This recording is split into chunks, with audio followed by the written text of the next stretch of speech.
Hello everyone, welcome to PGurus. This is just answering all the supplementary questions that we forgot during the main sessions. So off we go. Don't forget to like, share, subscribe, and leave a comment for the algorithm, will you? So first, Abhay Agarwal. Even amongst the Hindus of southern India, there is quite high rate of consanguinity. No infertility there. Well, there is significant infertility as far as we know, because there is significant consanguinity. There's no getting away from it. But the thing is, it's much more concentrated in some Hindu communities. It's not across the board with all Hindu communities in the south, right? So that's the big difference. Some don't suffer from it, some do suffer from it, including my own community. Next. Very well informed. Good to know. How come relatively younger democracies like Brazil, South Korea, Portugal have stronger democratic institutions compared to India? They do not.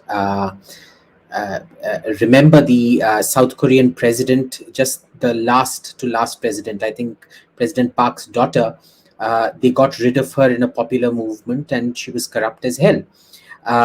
Portugal, sure, but that's because of integration into the EU. You have to kind of behave yourself and things like that.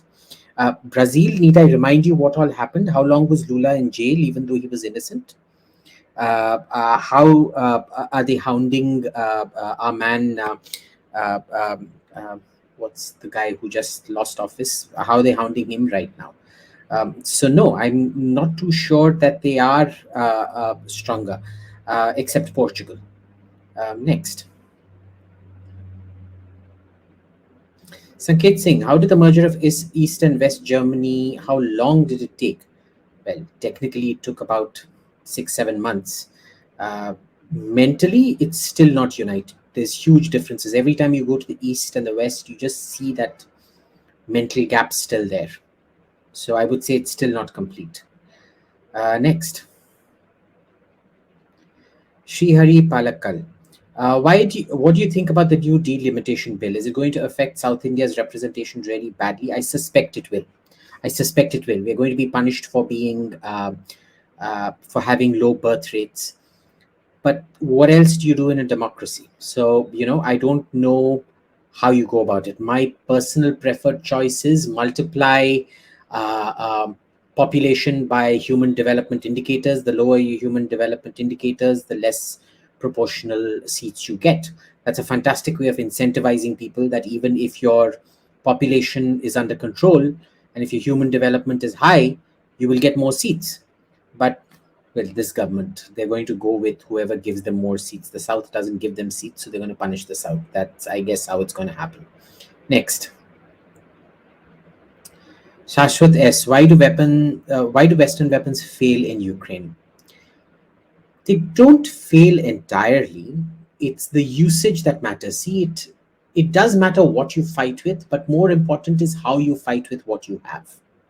Western weapons are meant to work as a system of systems that, you can't use them in bulk. They're meant to be very precisely used in great precision. So you look at the sort of Sankalan Chattopadhyay has tweeted this thing. I've retweeted him. If you go to my timeline, you'll see. How cheap Russian drones, $20,000-$30,000 drones, are taking out tanks worth $1 million, $2 million, $3 million and things like that. Why? Because they were never meant to operate in an environment where you didn't have absolute air superiority. The predilection of Western ground power is it always functions in a completely sanitized area where you have total air superiority. You can't be hit from the air. And not just air superiority, complete air dominance. Nothing there flies without getting shot down by the West. Now, here, it's clearly not going to happen, right? So they're operating in a very different environment, which is the big problem in India as well. You don't adopt one system, you mix and match. None of it is operating in the environment that it's meant to operate in. It's essentially like, a BMW can drive at 300 kilometers per hour. But if you're going to take it on a potholed road, it is going to do the same 20 kilometers per hour that a Maruti 800 can do. It's that simple. So everything depends on what goes with it. Like I said, system of systems. Next. Shrikant Harati, what is your POV on the PIL against the Wakf board? I don't know what the PIL against the Wakf board is, Shrikant. So maybe if you could tell me what it is, then I could tell you what My point of view on it is. Next. Sukesh Reddy, your view on the presidential form of election in India. Look, I think it's a very good idea. I think especially a runoff election where it's one against the other kind of thing, like they have in France, like they have in Turkey, is a fantastic system. The thing is, we'll never go in for it. We'll never go in for it. So, I mean, it's kind of one of those things where, uh, the biggest complaint against it is it bestows too much power on the chief executive who gets elected that way. But look, we already live in a system where the chief executive has too much power. The prime minister remains unquestioned. Jawaharlal Nehru had presidential powers. Indira Gandhi had presidential powers. Uh, uh, Rajiv Gandhi, for that 5-year stint, had presidential powers effectively. The current prime minister also has enjoyed absolute power. So, I quite like it. I like the idea of it, but it's never going to be it's never going to happen in India. And I think the criticism of it is not valid in the Indian system, where you've got extremely powerful prime ministers. And when you have a weak government, it helps the prime minister become slightly stronger at least. Next. 𝙒𝙗𝙤𝙤, why is Khusrau Khan not well known? He ended the Khilji dynasty and he wanted Hindus to unite. Should he be considered a great Hindu hero? Yes and no. Remember, the last Khilji emperor was having a affair with him, and he killed him midway. And he was a low caste man, which is why I think he was a Pawar. Apparently, I'm not too sure, and that is why none of the other Hindus supported him. Um, he did play up his Hinduness, but we don't know if he played up his Hinduness because to rally support against the Turkish nobles because they wouldn't accept a local guy, or did he uh, actually just use it as a gambit? I mean, we don't really know till we dig deeper into it and find out his motivations. Yeah, he should be. I think he should be a great Hindu hero, and it would be good to know more about this great Hindu gay hero who was the boyfriend of the last Khilji king. Next. Pallab Das, do you think Bangladesh economic rise could be a headache for India in the future? Not necessarily. And how will India's influence last on Bangladesh? Look, their economic rise is good for us because as their standards of living keep improving, they're not improving at the moment. If you go there, it's quite miserable, even though they're ahead of us in some indicators. It doesn't translate practically into the ground because there's much higher population pressure, much higher destitution and things like that out there, right? So the more they grow, the less of a headache it could become. I think the real headache comes on the second part of your question, India's influence, because essentially Sheikh Hasina has created a one-party state. There is no opposition. And so when she goes, whatever way she goes in, the replacement will be hostile to India, more hostile than friendly. It's all relative, probably not as hostile as Khaleda Zia, but therein lies the problem.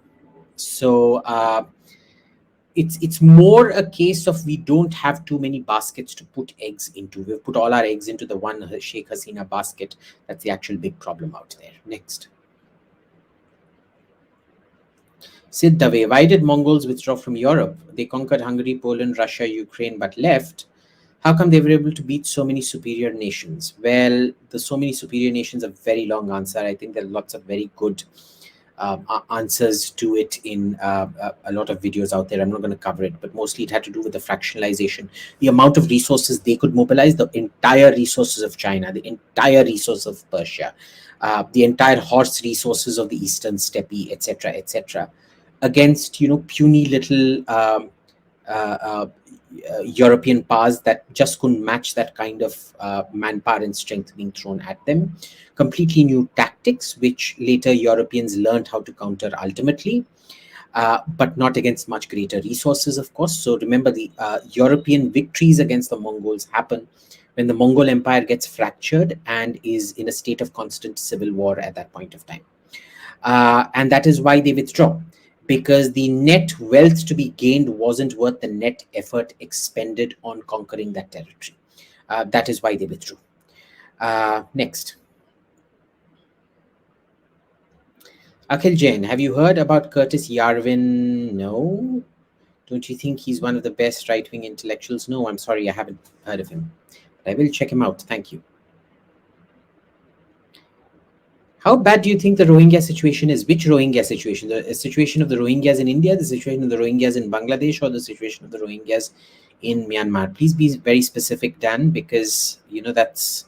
I don't want the Rohingyas here. The Rohingyas are being forced out of Bangladesh, and the Rohingya situation in Burma is normalized. They're behaving themselves and they're not being killed. So, all up, all good. Next.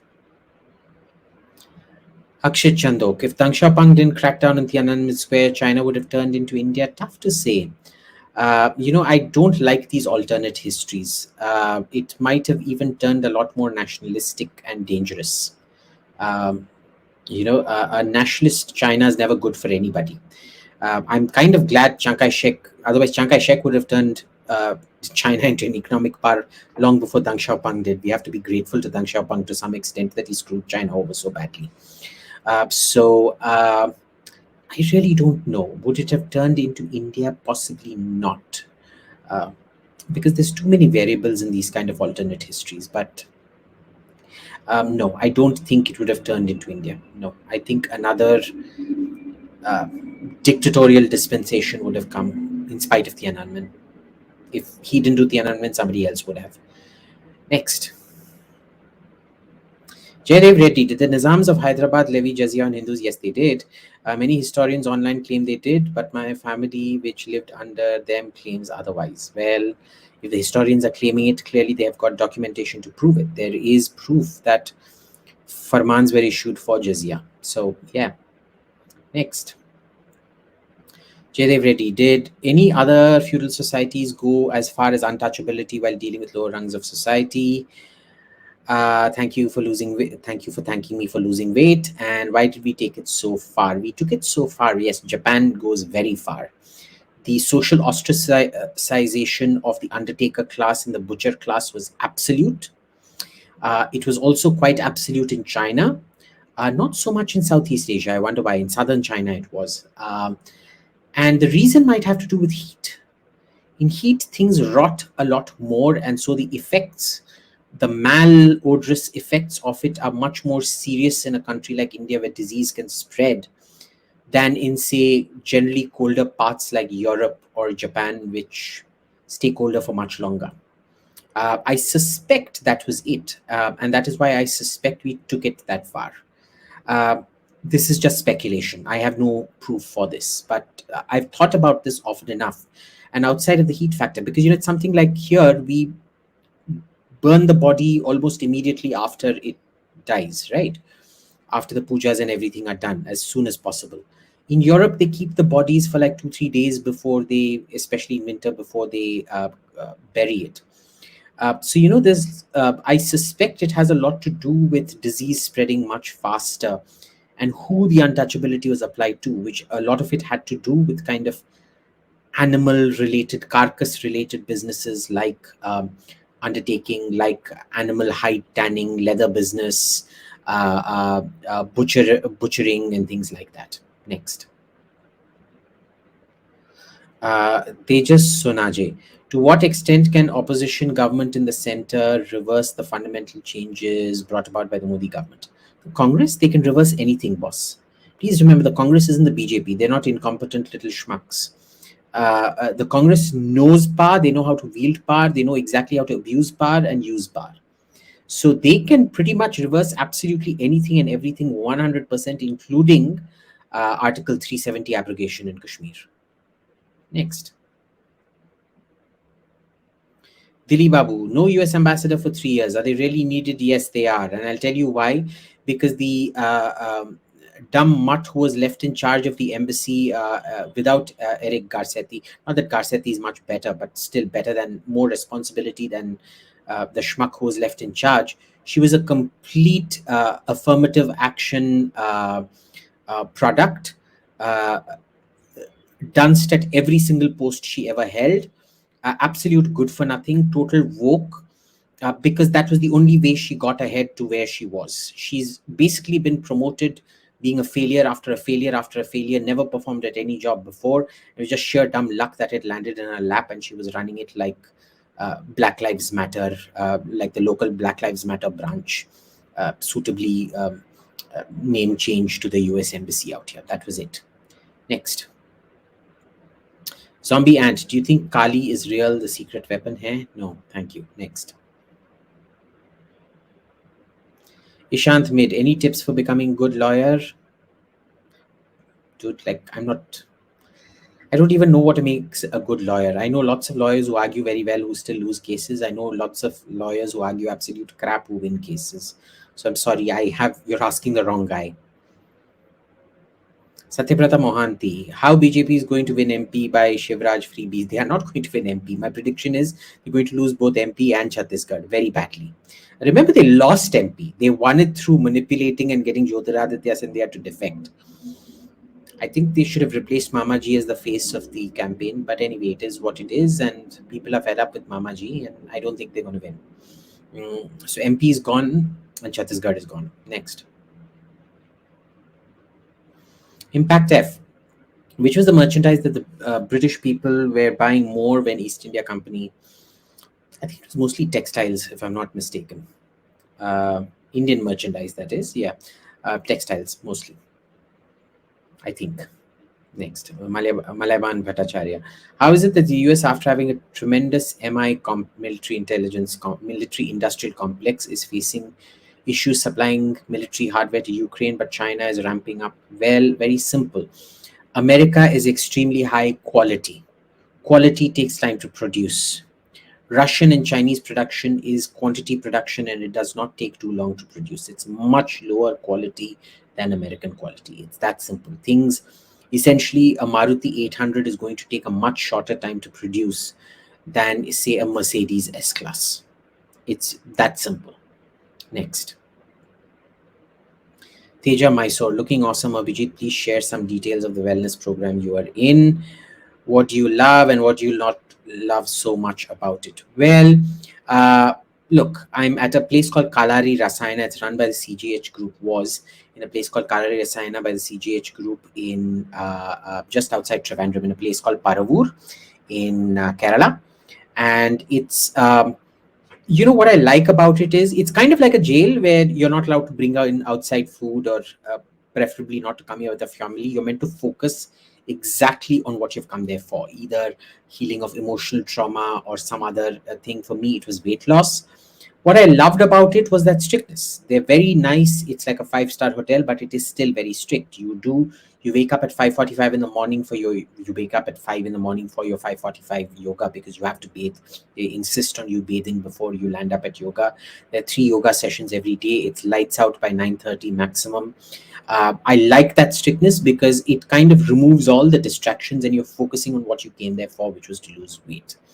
What did I not like about it? The lack of a swimming pool. I think, being a 5-star property, the lack of a swimming pool would have given me more exercise. But their whole thing was that, water isn't necessarily therapy for you. Sometimes it can actually negate the therapy that they're giving you, which is why they filled in the swimming pool out there. I understand why they did it, but I wish it had. I think my only complaint with it was that it didn't have a swimming pool. That was it.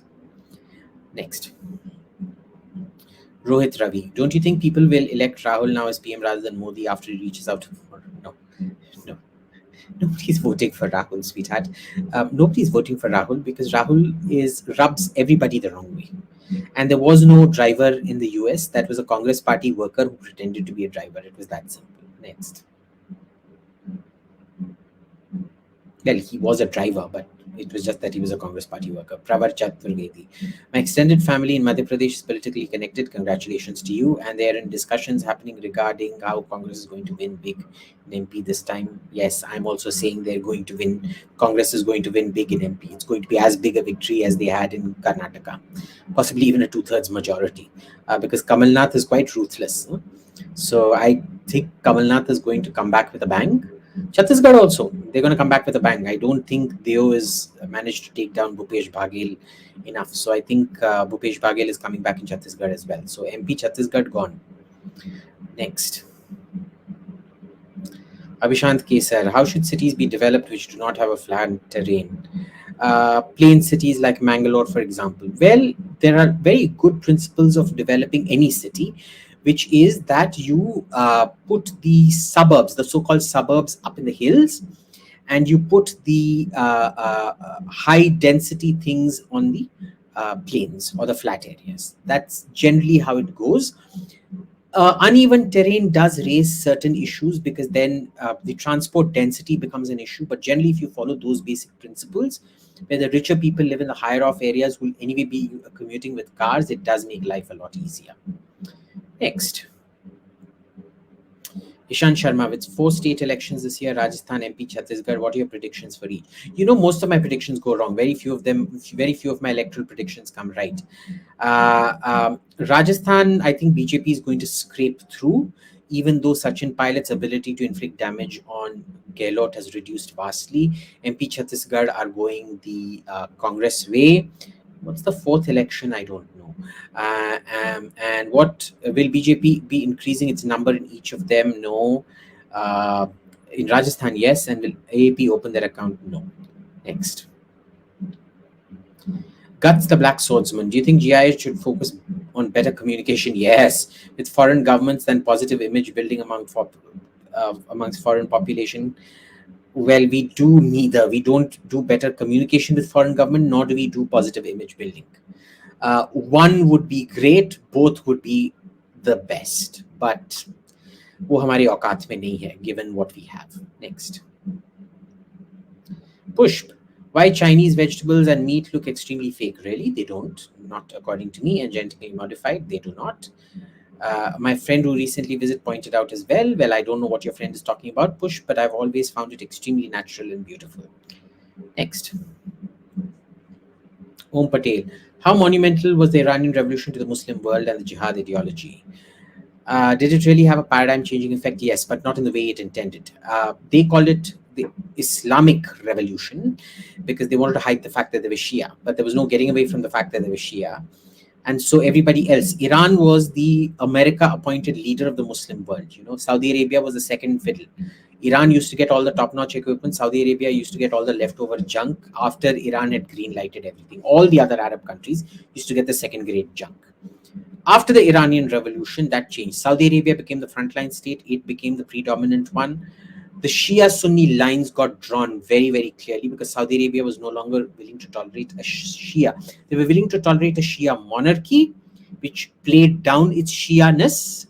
They were not willing to tolerate a revolutionary, Republican Shia theocracy that was encouraging all other monarchies to overthrow their governments and become Republican, in much the same way as all the monarchies opposed Nasser.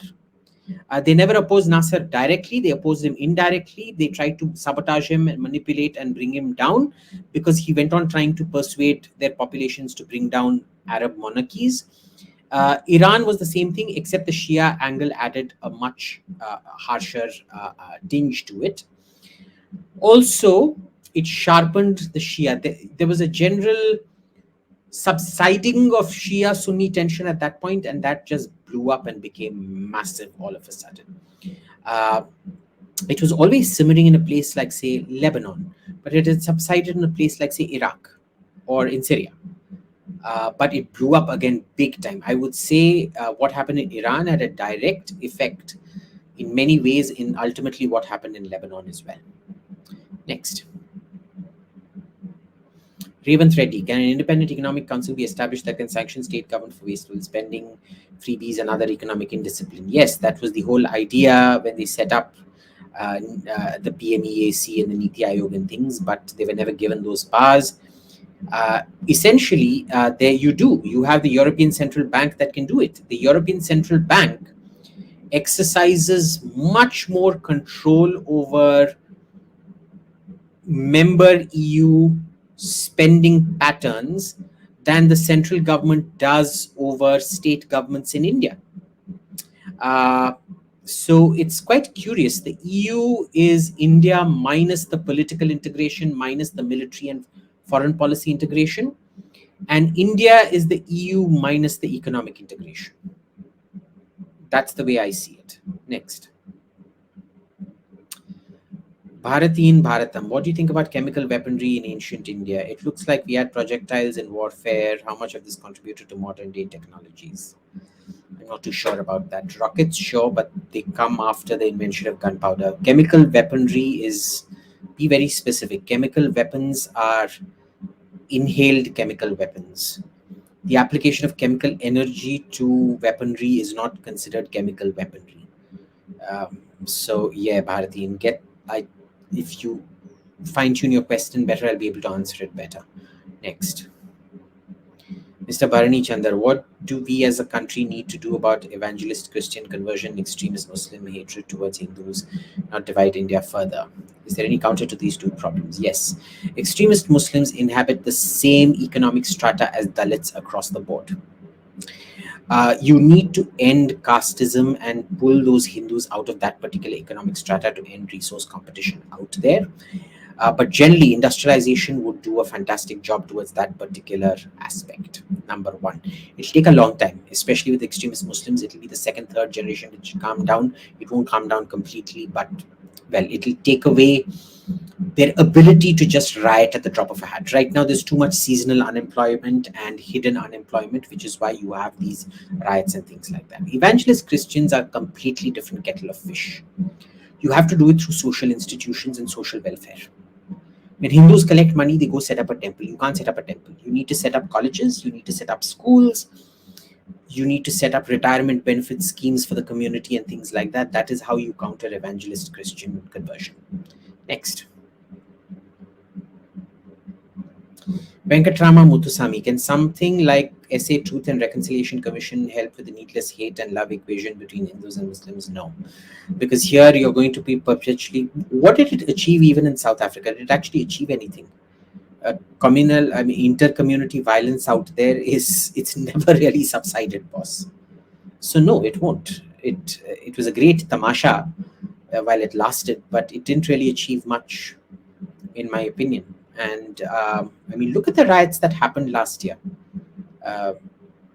So no, it isn't, and it's not going to solve anything out here. The roots of the problem lay elsewhere, like we discussed in the previous question. Next. Pardu RT. We have India Mart where manufacturers can list their products. Why can't we promote it worldwide similar to Alibaba? Maybe it needs a better user interface. I agree. We needed to have a better user interface. We need the government to actively promote it. For example, see, my issue with using India Mart is it doesn't come with any guarantee of reliability or quality. Or if it does, I don't know about it. So there's lots of things on India Mart that I want to buy, except that I'm never sure about the quality, the return policy, anything like that. So there needs to be a certain regulatory environment that enforces it in the way it is for Alibaba. But I do think the government needs to because India Mart is a very, very important thing. And I'm glad someone brought it up. Thank you, Pardu. But this is one thing I have actually been advocating with the government, but meri kaun sunta hai anyway. Next. Rahul Rathod, are we unnecessarily getting nervous after BJP's recent debacle as data suggests state polls? Correct. State polls do not have an impact on LS polls. I'm not getting nervous. I know for a fact the BJP will cross 300 next election, possibly even 330. But that's a different matter. I think it is still good to panic. It's better to panic and do really well than to not panic and then get shocked in the election. Next.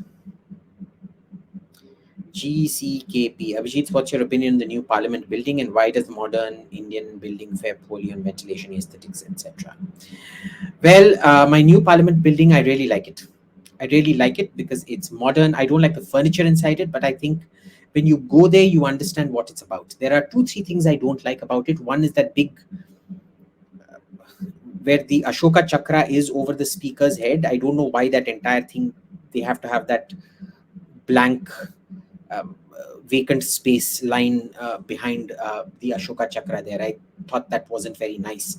I also didn't like the color of the stone of the green that they chose. They should have chosen a nicer shade of pastel green maybe, because that particular shade of marble always reminds me of the bathrooms at the Oberoi. You know, all the Oberois, Mr. Oberoi used to love that particular shade of green marble, and he made all the bathrooms at all Oberoi hotels that particular shade of green marble, which I hate. But otherwise, it's a lovely building. It's very well planned. I wish the furniture quality was better.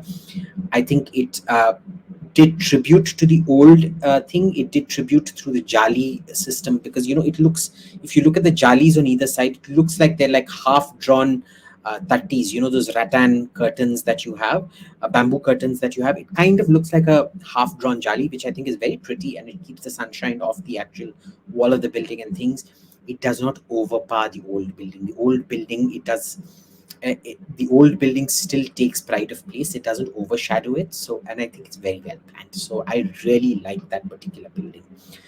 Could it have been better? Sure, but I really like that building. And why do modern Indian buildings fare poorly on ventilation aesthetics? Because modern Indians have no aesthetic sense. I'm yet to find a great architect in post-independence India. I'm sorry, but it's just the way it is. Post-independence architecture is uniformly grotesque and ugly, except maybe that one Charles Correa building here. Maybe, and that's about it. The rest of it is not even worthy of talking about. Next. Kanda Batata, what is your opinion of the Mumbai Coastal Road project? Fantastic. Adding more roads will increase traffic. Come along, Kanda Batata. You know better than that. No, adding traffic is going to increase anyway. Adding more roads isn't going to increase traffic. Should it go along with better city planning and infrastructure? Yes, but that's a different question. It does not increase traffic. Traffic is going to increase irrespective. Next. Pavan Kishore, in the current world of Axis powers and NATO, Axis powers, we don't have Axis powers today, bro. Why should we be neutral always? Whom should we side with? This is not our fight to pick. We should always be neutral in this. Let them die, let them expend their treasure. It's not our fight to die in. The only person we need to be worried about is China, and we need to join every alliance. Not join alliance, but we need to support anybody and everybody who's willing to weaken China. That's the only interest we have in all of this. And to prevent Russia and China from ever coming together. That is the secondary policy. Arvind TSY, in times where the rich are getting richer and the poor are getting poorer, I disagree with that. Is per capita GDP the best way to track the progress of a country? Is there a better measure? Per capita GDP, not PPP, actual nominal per capita GDP is still the best way to track the progress of a country. Richer and poorer, sure, you feel more miserable, but your life expectancy is increased, your standard of living is increased infinitely, your vulnerability rate ratio is reduced massively. So, there's a lot of these newfangled socialist arguments in order to justify socialism that come in. I reject all of them. I still say nominal GDP is the best way to track progress of a country.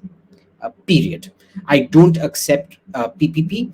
I don't accept these other measures that equity. This equity business is a very dangerous business. Don't go down that path, Arvind. Just because Mukesh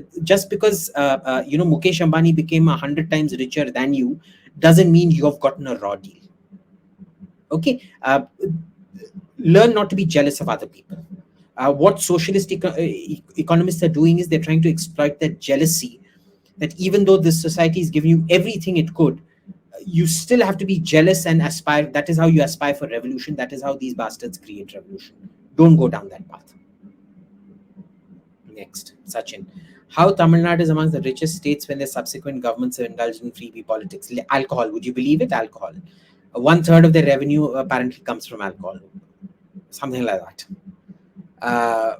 So that's how they get, and it's here, like we discussed in an earlier question, there is no limit on whatever you can throw around to everybody. They're also the highest rate of bankruptcy. Most of the power default loans are in Tamil Nadu. The TNPC is the most indebted power corporation in India. So this is what happens when you go about distributing free electricity. Had it not been for the rest of India balancing out Tamil Nadu would have collapsed as an economy by now. So it's the rest of India that props up Tamil Nadu, not Tamil Nadu by itself. Next. Vamsi, what's your views on the Vande Bharat Express? I love it, boss. And why is it an achievement? Because it's a high-speed train. It's a neat, smart train. It's not meant for bulk carriage. It's meant for a commuter kind of a carriage, a day travel, smart, fast train, which makes it much more attractive than planes from endpoint to endpoint. And that, I think, is a fantastic thing. It has meant the end of short range aviation in Europe, which is, I think, a very admirable thing. It is less stress, less hassle, and that is why it's a major upgradation of the way Indians view trains and the way Indians will use trains, and that is why it is an achievement. Next. Avinash Nayak, why everyone from industrialists to government is obsessed with Indian American doing good in US and the US citizens and bringing economy to the US? Classic case of brain drain. Yes, I agree. This is why, I actually wish wokists and Ilhan Omar on all these these California Indians are the biggest chutias around. Okay. I wish them nothing but ill because they keep voting Democrats. They deserve what they get. They deserve gender ideology. They deserve all this pedophilia masquerading around as gender ideology. They deserve Ilhan Omar. I wish Ilhan Omar on them. I wish Pramila Jayapal on them. I wish Ro Khanna on them. The very best of Ro Khanna to all of them. I don't consider them to be Indians at all. They have never played a useful role, and I am generalizing, but that's about 80% of them. I'm sorry, the 20% don't compensate for the 80% because the remaining 80% do incalculable damage to India, either through their silence or through their active complicity in all of this crap. So I don't know why the government gets obsessed. I guess because Indians are white adjacent. Therefore, गोरे लोगों का हाथ तुम्हारे पे, so almost काले लोगों का almost गोरा हाथ तुम्हारे पे लगा, same thing. Avinash, next. Dinesh Kumar, Putra member? Can Trump contest 2024? Yeah, he can, unless he gets convicted.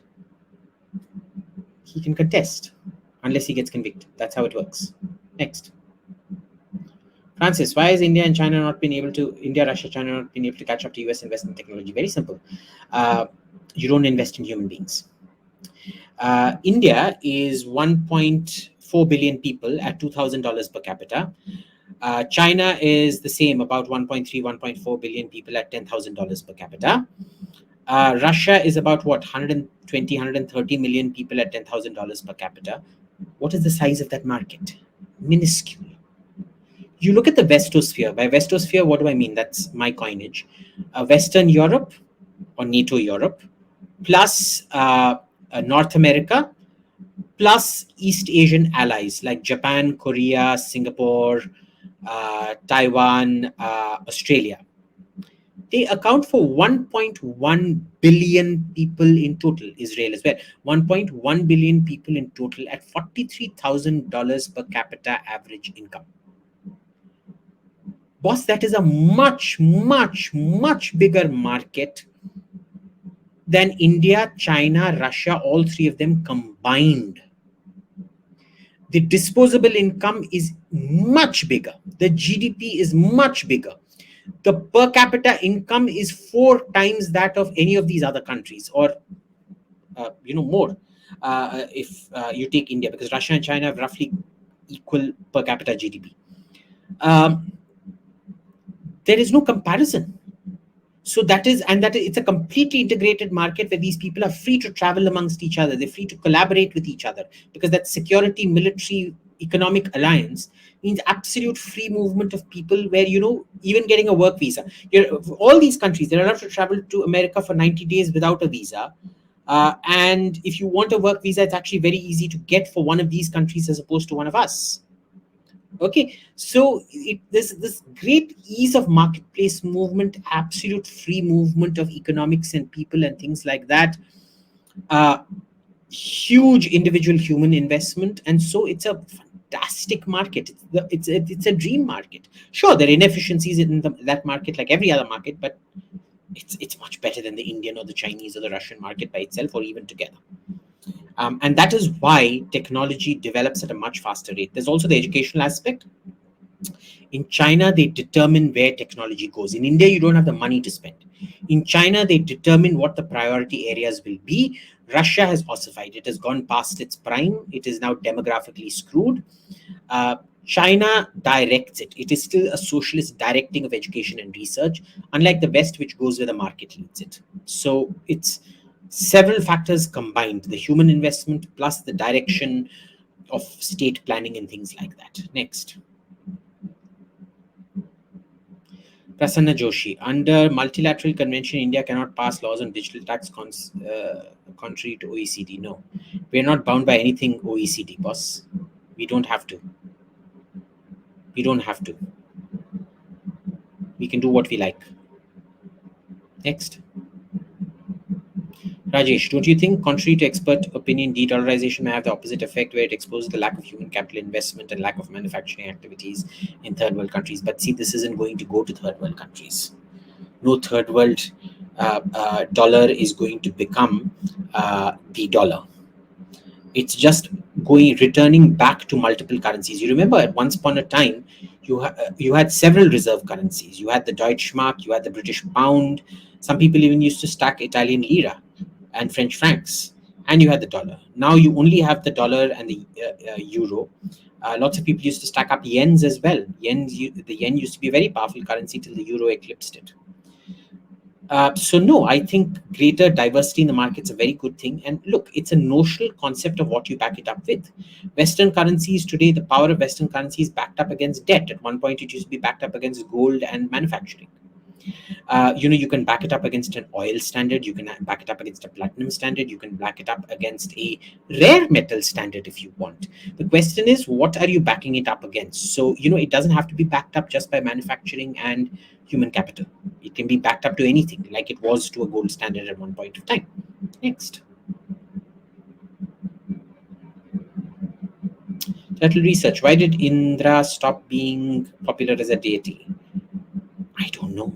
I don't know why the old deities stopped being worshipped and these new deities just suddenly, Shiva, Vishnu, Parvati, come out of nowhere, literally. I don't know. I've asked this question to so many people. I have never come up with a good theory of it myself. How do Shiva, Vishnu, Brahma suddenly emerge out of nowhere?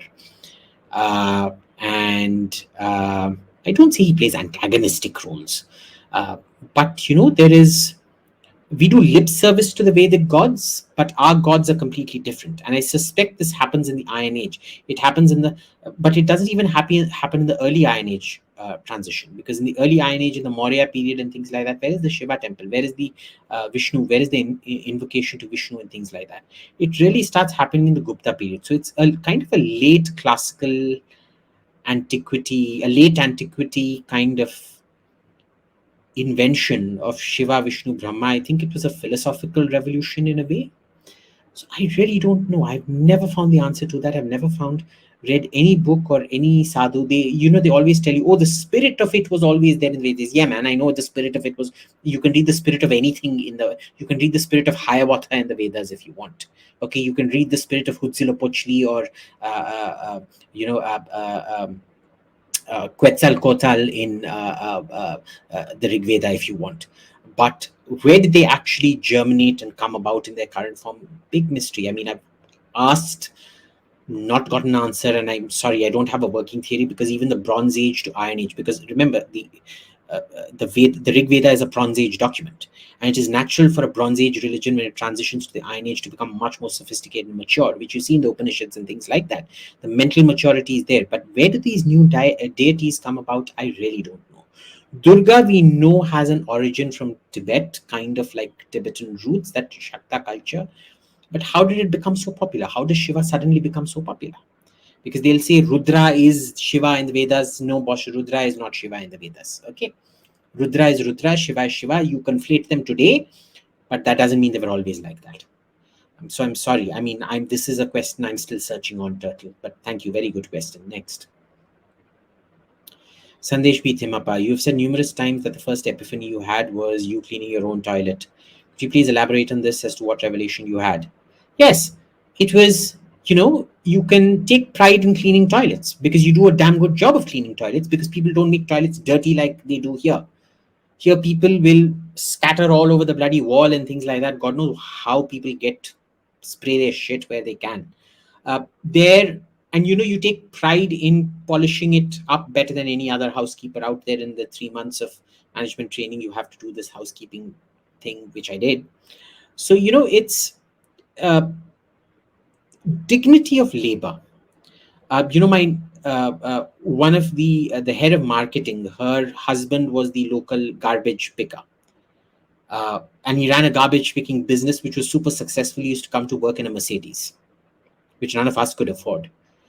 So, you know, there was a lot I learned out there about dignity of labor and taking things seriously. But then again, it works when the whole society works. Like we discussed with tanks earlier on here, of why Western tanks work when Western countries use them, but not when Ukraine uses them. It's like that. It works where everything else works, where people have the decency to not piss on the rim of the toilet, but inside the toilet. Here, I mean, like I said, you go to a public toilet, you don't know where the hell people manage to direct what in what fashion. So, next. Akhil Sharma, more countries have started seeing India's potential, really. I think there's a lot of India fatigue setting in. India's stature is growing as we see it, really. Okay, if you insist. Would other Western powers stay calm and let India rise? Yes, they would. You see, contrary to what you think, they're actually quite happy for powers to rise as long as they're generally in their camp. They're generally not going around screwing up the status quo. That's all they really care about. And if we don't upset the apple cart and generally join their status quo, they're quite happy with it. They'll let you rise. They have no issues with it. This is why South Korea, Japan, Turkey, Italy, former enemies like Italy, Germany, Japan, they all developed fantastic arms and weapons industries. They developed fantastic industries and they were allowed to rise. No issues. Next. Look. Everywhere they glorify World War II veterans and soldiers, where as a total number of Indians died is about 3 times that of Brits. Really? Loop? No. Very not World War I, not World War II. I'm sorry, I don't know where you're getting your statistics from, but Indians did not die. 3 times the number of Indians did not die in either World War I or World War II. In fact, it was minuscule compared to white British dying in both the wars. I'm sorry, but the fundamental premise of your question is wrong, Look.